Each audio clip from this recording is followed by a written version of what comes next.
Hola y bienvenidos a No Tienes Enemigos. Mi nombre es Diego y estoy encantado que estés aquí.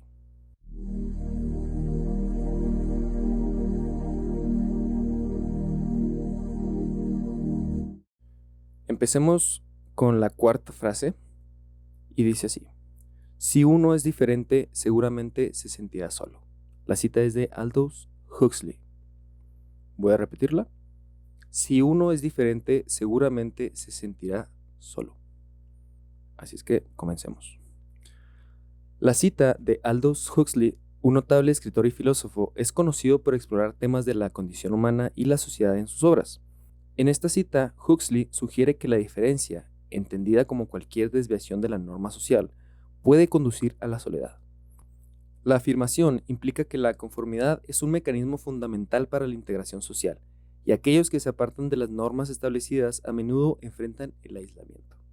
Desde un punto de vista filosófico, la cita de Huxley puede relacionarse con ideas de la autenticidad y la conformidad. Filósofos como Søren Kierkegaard y Jean-Paul Sartre han discutido la tensión entre el ser auténtico y el ser aceptado por la sociedad. Kierkegaard, por ejemplo, habla de la angustia, que surge cuando uno se enfrenta a su verdadera individualidad, en contraste con las expectativas sociales. Sartre, por otro lado, introduce el concepto de mala fe, que es la negación de la libertad individual absoluta, para comportarse como un objeto, algunas veces como mecanismo para encajar en roles predefinidos por la sociedad. Huxley, en su reflexión, parece resaltar la soledad inherente que puede acompañar a aquellos que eligen ser auténticos, en un mundo que valora la conformidad. La soledad aquí no es solo una condición emocional, sino un estado existencial derivado del hecho de que la sociedad tiende a marginar a los que son diferentes. Desde una perspectiva psicológica, la cita se puede analizar en el contexto de la teoría del apego y la necesidad humana de pertenencia. La psicología social sugiere que los seres humanos tienen una necesidad innata de pertenecer a un grupo, y la exclusión social puede tener efectos negativos profundos en la salud mental. La soledad, asociada con la diferencia, puede llevar a sentimientos de alienación, baja autoestima y, en casos extremos, a trastornos de ansiedad y depresión. Además, Erik Erikson, en su teoría del desarrollo psicosocial, postula que la identidad y la pertenencia son aspectos cruciales del desarrollo humano. Durante la adolescencia, por ejemplo, la formación de la identidad es fundamental, y las diferencias significativas con el grupo de pares puede resultar en una crisis de identidad y soledad. Desde el punto de vista científico, particularmente en la neurociencia y la psicología evolutiva, la necesidad de pertenencia tiene una base biológica. Los humanos son criaturas sociales, y nuestra supervivencia en gran parte de la historia evolutiva ha dependido de nuestra capacidad de formar y mantener grupos sociales cohesionados. La diferencia, entonces, puede percibirse como una amenaza para la cohesión grupal, lo que explica por qué los individuos diferentes pueden sentirse solos. Investigaciones han mostrado que el rechazo social activa áreas del cerebro asociadas con el dolor físico, como la corteza cingulada anterior. Esto sugiere que la soledad y el dolor emocional de ser diferente no son solo experiencias psicológicas, sino que tienen una base neurobiológica real. En conclusión, la observación de Huxley destaca una verdad fundamental sobre la naturaleza humana y la dinámica social. Desde un ámbito filosófico, plantea preguntas importantes sobre la autenticidad y la conformidad. Desde una perspectiva psicológica, ilumina los desafíos emocionales y mentales de ser diferente en una sociedad que valora la homogeneidad. Y desde un punto de vista científico, subraya la profunda necesidad biológica de pertenencia y los costos de la exclusión social. Esta cita invita a una reflexión profunda sobre cómo las sociedades podrían ser más inclusivas y valorativas de la diversidad real, no solo como un ideal moral, sino como una necesidad para el bienestar mental y emocional de todos sus miembros. Fomentar ambientes donde las diferencias sean no solo toleradas, sino tomadas en cuenta para mejorar como sociedad. De esa manera se puede mitigar la soledad y promover una sociedad más saludable y balanceada. Eso sería todo el escrito. Vamos a repetir la frase. Si uno es diferente, seguramente se sentirá solo. La cita es de Aldous Huxley. Nuevamente voy a comenzar con una frase dentro de otra frase. Entonces, esta frase está un poquito editada. Realmente es un poquito más fuerte, pero para el contenido de media le voy a bajar un poquito el tono y dice así. Cuando estás rodeado de excremento, el hedor deja de molestarte. Esta pequeña cita habla de la adaptación humana incluso ante las circunstancias negativas. Entonces, lo que al principio puede parecer como desagradable o normal, puede volverse invisible para las personas que lo viven. Entonces, este fenómeno puede relacionarse con la tolerancia al entorno, la cultura o los sistemas corruptos, que en todo el mundo esto es muy común. La corrupción en todo el mundo es muy, muy, muy común. Entonces, ¿por qué? Porque hay veces que de la escuela o de nuestra casa llevamos ciertos valores, llevamos ciertas técnicas, llevamos cierta comprensión de la realidad, y cuando uno llega a estos sistemas ya establecidos, trabajos, hospitales, gobierno, comercio, ¿sí? Uno empieza a entender que hay ciertas actitudes que la mayoría de personas toman. Entonces, un ejemplo, desde el lado hospitalario, muchas personas entran en esta apatía por el sentimiento o por las emociones de los pacientes, ¿sí? Porque es tan continuo todo lo que se ve, malo y bueno, que uno pierde cierta sensibilidad a estas cosas.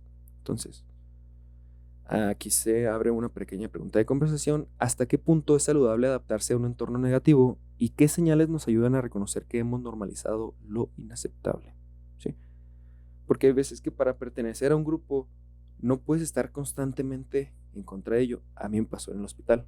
Cuando recién entré en el 2020, tuve varios roces con algunos de los compañeros porque quería hacer las cosas diferentes. Sí, quería hacer las cosas como me enseñaron en la escuela, quería hacer las cosas como las normas, como todo está bien preestablecido, pero te das cuenta que ya dentro de estos ambientes se toman actitudes muy diferentes, ¿sí?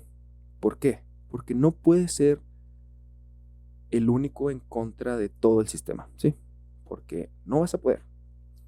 Vas a batallar en la vida, van a cerrarte puertas, va a ser mucho más difícil. Es como un salmón nadando contra la corriente. Ojo, es lo ideal, ¿sí? Lo ideal es poner la ética, la moral, los valores propios enfrente de cualquier otra acción que vayamos a hacer, ¿sí? Que durante los años lo volví a recobrar, ¿sí? Al principio era contra la corriente e ir en contra de las personas que yo sabía que estaban haciendo las cosas mal. Después me dejé llevar por la corriente y ahorita estoy tratando de nuevamente recobrar pues mi rumbo, ¿sí? Porque este ejercicio me sirvió mucho, estos escritos, ¿sí? Y este proyecto en sí es gran parte de eso. Es un recordatorio porque quisiera nuevamente que todo este conocimiento que ya leí, que ya escribí, se me quedara realmente ahí, ¿sí? Entonces, ir en contra de la corriente la mayoría de veces es difícil, incluso pone en peligro la integridad física de algunas personas, ¿sí?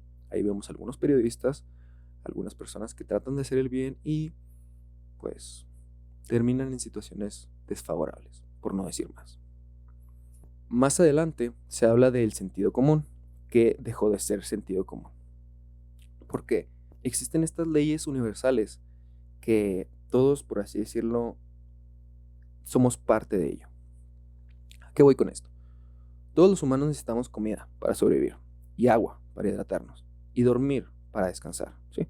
Son estas tres leyes son universales o son leyes naturales, ¿sí? Todo el humano necesita eso.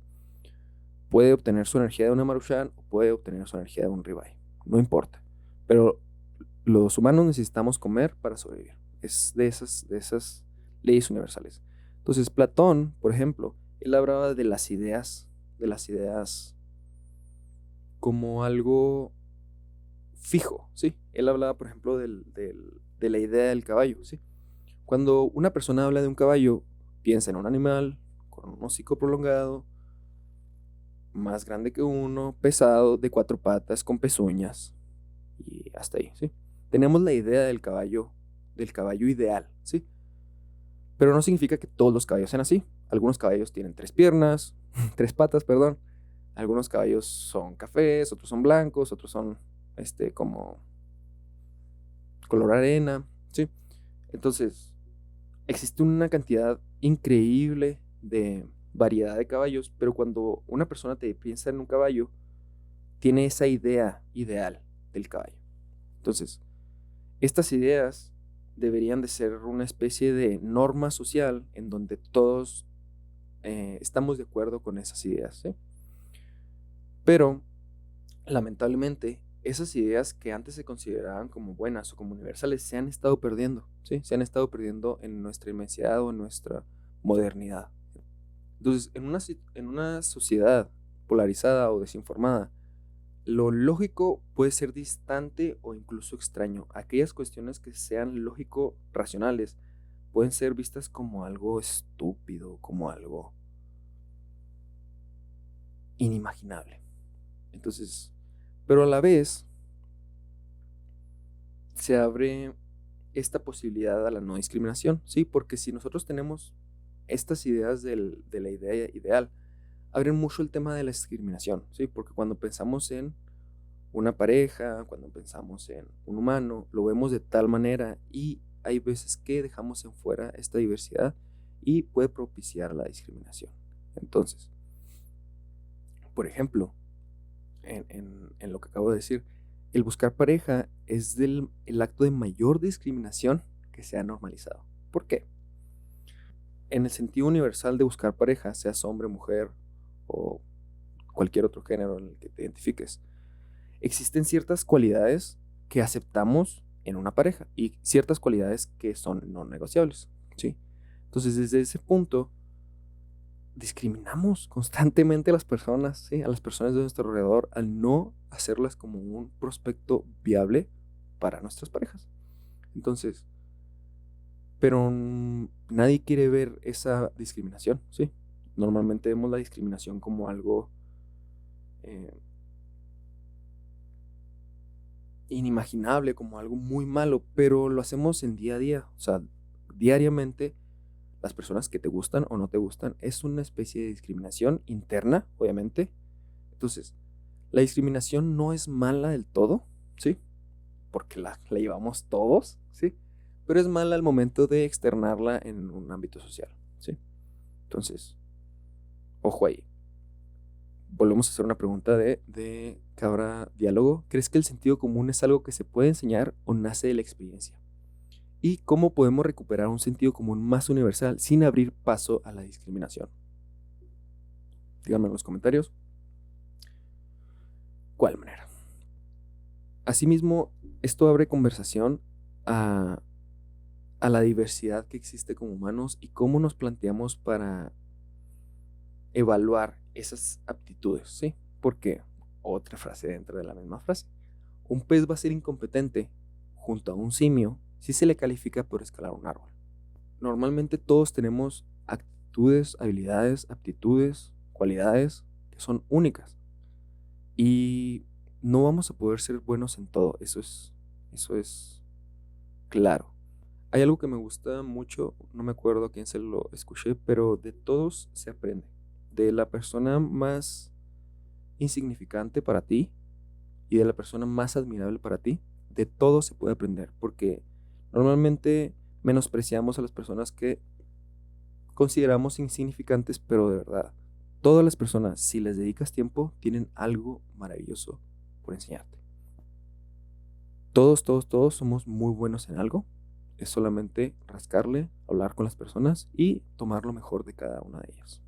Simplemente es eso, ¿sí? Para mejorar. Asimismo, retomando un poquito el tema de la soledad, eventualmente se encontrarán grupos que, que resuenen con nuestras ideas, con nuestros valores, con nuestras creencias. La soledad en una etapa de adolescencia hay veces que suele ser o muy negativa o muy positiva. Por ejemplo, cuando yo estaba en secundaria era un gordito asocial, ¿sí? Tenía amigos fuera de la escuela, dos, que eran hijos de amigas de mi mamá, pero dentro de la escuela yo solamente tenía dos amigos, ¿sí? Los saludo, Rigo y José Luis. Entonces, eran los únicos verdaderos amigos que tenía. Los demás eran compañeros, pero amigos que íbamos a su casa o venían a mi casa, solamente ellos dos. Y no sé si recordarán que en algún momento en aquella época, los dos se pelearon conmigo, algo así. Entonces, como algunos meses de ese semestre o de ese año escolar, yo no tenía nadie. No, me juntaba con las personas inteligentes y con las personas que eran medio popularcillos y con los desmadrocillos y con las divas y me traté de juntar con todos, pero no encontré como el grupo que resonara conmigo, ¿sí?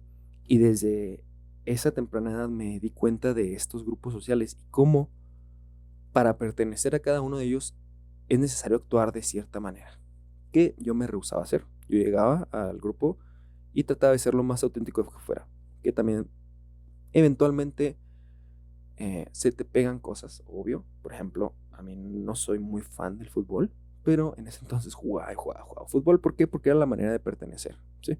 Entonces, pero a su vez, todo ese tiempo de soledad, por así decirlo, porque también en ese lapso de la secundaria, mi madre entró a estudiar los sábados. Entonces, llegaba del trabajo en la tarde, porque mis padres se separaron cuando yo era muy, muy joven, cuando pues, estaba un bebé, por así decirlo. Entonces, mi madre trabajaba de 8 a 4, 8 a 5, y llegaba, comía, se bañaba y se iba a hacer tarea o se ponía a estudiar. Entonces ella necesitaba estar enfocada en eso. Entonces, de estar en la escuela sin nadie socialmente, a llegar a mi casa a estar sin nadie socialmente, y días y días y días, obviamente mi madre estaba ahí, obviamente se preocupaba por mí, obviamente hacía sus responsabilidades de madre, pero en un ámbito más social, de comentar mis problemas, de hablar con ella, de va, pues no, ni en casa ni en escuela. Entonces, esa época fue muy difícil para mí porque pues no tenía nadie con quien platicar estos problemas de adolescente. Pero a su vez me ayudaron mucho porque quise que me ayudaran mucho. ¿En qué sentido? Todo ese tiempo a solas lo usé para estudiar, lo usé para mm, investigar cosas nuevas, para abrir mi mente, para simple y sencillamente rondar por el Internet. Rondar por el Internet es una de las experiencias más o más desfavorables o más favorables que pueden existirte, porque el Internet junta lo peor y lo mejor de todo el mundo. De toda la humanidad, ahí está el Internet. Es lo peor y lo mejor. Entonces, si eres selectivo, vuelvo a lo que retoca este tema. Si eres selectivo con lo que quieres o con lo que permites, muy probablemente tengas la posibilidad de avanzar. Entonces, la soledad puede ser negativa si no se controla, pero si controlas o tratas de controlar tu mente, puede ser muy, muy beneficiosa, ¿sí? Y más adelante también hay una frase, no sé si sea la 40, 50 por ahí, en su momento llegaremos a ella, pero habla de que el único momento para entenderse a sí mismo es estando solo. No hay otra. No, no existe otra ruta para conocerse a sí mismo más que estar en un ámbito de soledad, ¿sí? Muy bien. Y ya para terminar un poquito este tema, desde esa necesidad del humano por pertenecer a algo, puede y entra la necesidad inherente de la idea, por así decirlo, de Dios, ¿sí?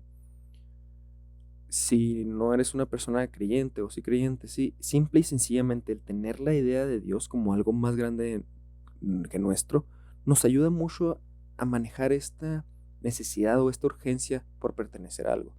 Porque una vez que, independientemente de tu religión, catolicismo, judaísmo, islamismo, el que tú quieras, budismo, el que tú quieras, ¿sí? Cuando tienes esta noción de algo superior a ti y que eres perteneciente a esa fuerza superior, esta necesidad de urgencia comienza a irse mucho de ti. ¿Por qué? Porque hay vuelvo a lo mismo, frase dentro de frase, pero ahí donde dicen, si Dios conmigo, ¿quién contra mí? ¿Sí? ¿Por qué? Porque al tú sentirte parte de ese equipo, del equipo bueno o del equipo ganador, ¿sí? O del equipo que hace las cosas bien o del equipo que, que está en una lucha contra lo malo, ¿sí? Porque nadie es bueno completamente, ojo ahí, porque muchas personas dicen, las personas religiosas son las peores. Algunas veces. Y algunas veces las personas no religiosas también son muy peores. Asimismo, personas no religiosas pueden ser una excelente persona y personas muy religiosas también pueden ser una excelente persona. Entonces, no es no es una variable que influya completamente, ¿sí? Es una sumatoria de cosas. Pero desde una manera personal, no como sociedad, sino desde manera interna, esta pertenencia con una fuerza mayor nos quita mucho esta necesidad de urgencia por formar parte de algo. Entonces, una vez que eliminas esta urgencia, puedes de manera más auténtica buscar conexiones con las personas, ¿sí? Desde sus valores, sus creencias, la manera en que se perciben, qué tan respetuosos son, ¿sí?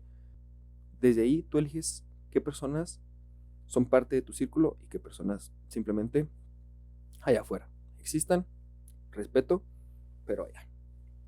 Entonces, yo creo que sería todo. Ya llevamos suficiente. Entonces, con esto creo que terminamos el video. Ya es suficiente tiempo. Y solamente les diré una última idea, que recuerden que somos el promedio de las 5 personas con quien más pasamos tiempo. Entonces, ojo ahí. Eres el promedio de las 5 personas con las que más pasas tiempo. Así es que observa a tu alrededor, ve las personas que más conviven contigo y piensa, ¿quiero ser como ellos? ¿Quiero terminar como ellos? Y desde ahí te va a dar una noción de saber con quiénes pasar más tiempo. O si el mejor tiempo que puedas pasar es contigo mismo, ¿sí? Así es que la pregunta de esto es, ¿te agrada el tipo de vida de las personas con quien más convives? Entonces, eso sería todo por mi parte. Nos vemos en el próximo video. Gracias por ver y Nexo Gnosis.